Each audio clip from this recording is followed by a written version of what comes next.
दोस्तों आजकल पॉलिटिक्स में ड्रामा कम नहीं है और जब यूनियन मिनिस्टर रवनीत सिंह बिट्टू ने राहुल गांधी को नंबर 1 टेररिस्ट बोल दिया तो बीजेपी के लीडर एमए नकवी ने तुरंत डिस्टेंस कर लिया।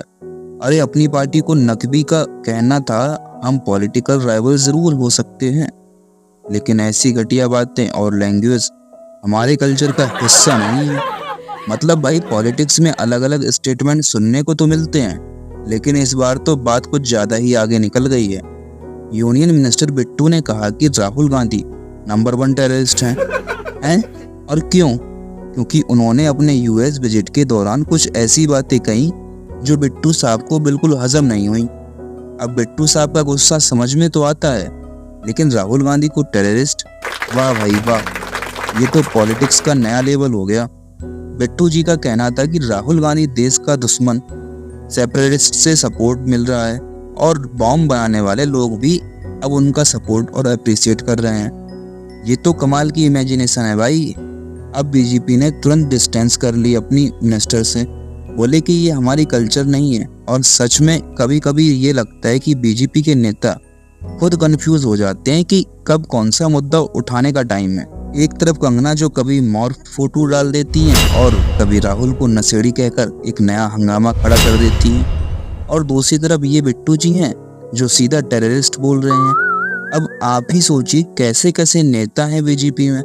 कभी कोई राहुल को बालक बुद्धि बोलता है तो कभी कोई बोलता है कि जो अपनी जाति नहीं जानता वो दूसरों की जाति जनगणना क्या कराएगा।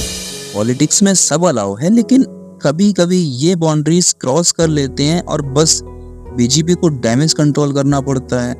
लेकिन दोस्तों कांग्रेस वाले भी यहाँ चुप नहीं बैठे। पंजाब के leader of opposition Pratap Singh Bajwa ने तुरंत बिट्टू को कंडम किया। उन्होंने कहा कि एक मिनिस्टर जो टैक्स पेयर्स के पैसे से सैलरी लेता है वो ऐसे ड्रैगेटरी रिमार्क्स कैसे कर सकता है। बाजवा का कहना था कि बिट्टू का स्टेटमेंट उनके कॉन्स्टिट्यूशनल वैल्यूज को अंडरमाइन करता है। दोस्तों बाजवा जी ने तो इतना इमोशनल होके बोल दिया कि बिट्टू जी को शायद पार्लियामेंट्री प्रिंसिपल्स का बेसिक नॉलेज भी नहीं है। और सीरियसली ये कहानी पॉलिटिक्स से ज़्यादा स्कूल लेवल के डिसिप्लिन की लगती है, जहां एक बच्चा गलती करता है और टीचर उसे समझाते हैं कि ऐसे नहीं करते बेटा। फिर कांग्रेस के संदीप दीक्षित ने भी बिट्टू को पूरी तरह से पिट्टी कर दिया। उन्होंने बोला बिट्टू का पॉलिटिकल करियर कांग्रेस में भी एक मैस था और अब बीजेपी ज्वाइन करके ये सब कर रहे हैं अपनी लॉयल्टी प्रूव करने के लिए। बारे पॉलिटिक्स के रंग।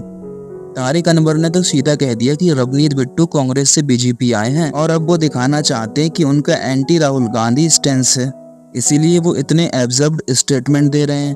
भाई ये तो नया ट्रेंड बन गया है, पार्टी बदलो और अपने नए बॉसेस को इम्प्रेस करने के लिए पुराने बॉसेस पर टॉक्सिक स्टेटमेंट्स दो। तो दोस्तों आप देख रहे हैं कैसे पॉलिटिकल मैदान में नई नई कंट्रोवर्सीज उभर कर आ रही हैं। कभी राहुल गांधी को टेररिस्ट बनाया जा रहा है तो कभी उसे देश का दुश्मन कहा जा रहा है, लेकिन एंड में बीजेपी को हमेशा डैमेज कंट्रोल करना पड़ता है।